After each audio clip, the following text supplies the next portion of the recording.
Halo semuanya, selamat pagi. Saya Helda, mahasiswa dari BINUS Online. Di video ini saya mau bahas tentang strategi politik perusahaan yang berinteraksi dengan pemerintah, khususnya dalam konteks sustainability dan bisnis etik. Kita tahu ya teman-teman, perusahaan sering pakai 3 strategi utama dalam aktivitas politiknya, yaitu informasi strategi, insentif keuangan, juga membangun konstituen atau dukungan publik. Nah, pertanyaannya, strategi mana yang paling cocok untuk perusahaan di Indonesia kalau mau terlibat dengan pemerintah secara etis dan berkelanjutan? Menurut jawaban saya, yang cocok adalah informasi strategi. Menurut saya, yang paling tepat untuk perusahaan di Indonesia adalah strategi informasi, karena strategi ini lebih aman secara etika, lebih transparan, dan paling sesuai untuk tujuan sustainability jangka panjang. Kenapa strategi informasi paling cocok? Karena strategi ini fokusnya bukan bayar supaya dapat kebijakan, tapi lebih ke memberikan data, memberikan riset, memberikan masukan teknis, membantu pemerintah membuat kebijakan lebih efektif. Dan ini penting banget, karena dalam sustainability atau kebijakan itu harus berbasis fakta, bukan sekedar kepentingan bisnis. Kenapa bukan financial incentives? Kalau financial incentives ini bisa jadi sensitif jadi sensitif banget di Indonesia. Karena walaupun bentuknya legal seperti sponsor program atau bantuan dana, tapi gampang banget dianggap sebagai suap terselubung, konflik kepentingan, uang pelicin untuk mempercepat izin atau proyek. Jadi secara etika bisnisnya, strategi ini punya resiko besar merusak kepercayaan publik. Kenapa bukan constituency building sebagai yang utama? Constituency building itu sebenarnya bagus juga, karena perusahaan membangun dukungan masyarakat, NGO, komunitas, dan stakeholder lain. Tapi menurut saya, di Indonesia strategi ini cocok sebagai pendukung, bukan yang utama.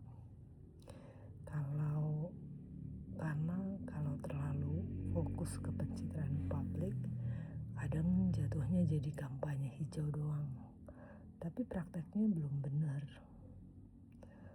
atau greenwashing. Jadi tetap harus ditopang oleh informasi yang kuat dan bukti nyata. Contoh penerapan informasi strategi di Indonesia yang relate. 1. Sektor energi dan transisi energi, PLTS, kendaraan listrik, EBT.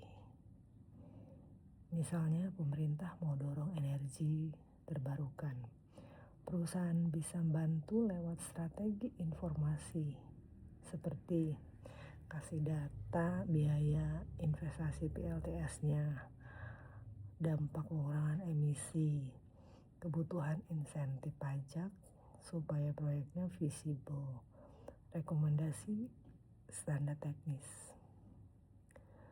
Jadi pemerintah bikin kebijakan yang lebih tepat dan perusahaan juga tetap etis. Sektor yang kedua, sektor industri dan kebijakan pengurangan plastik. Contohnya isu pengurangan sampah plastik. Perusahaan FMCG bisa melakukan strategi informasi dengan laporan penggunaan plastik per tahun, roadmap pengurangan plastik, teknologi kemasan ramah lingkungan, sistem daur ulang berbasis EPR atau Extended Producer Responsibility. Karena kalau cuma kampanye kami peduli lingkungan tanpa data, itu gampang dianggap greenwashing. Untuk yang ketiga, dari sektor UMKM dan regulasi BPOM atau sertifikasi halal. Di Indonesia UMKM itu besar banget, tapi sering kesulitan soal regulasi. Perusahaan besar atau asosiasi industri bisa bantu pemerintah dengan strategi informasi seperti memberi masukan prosedur yang lebih sederhana, sistem pendampingan UMKM, digitalisasi izin usaha, pelatihan standar produksi aman. Ini win-win pemerintah terbaru. UMKM naik kelas dan perusahaan tetap etis.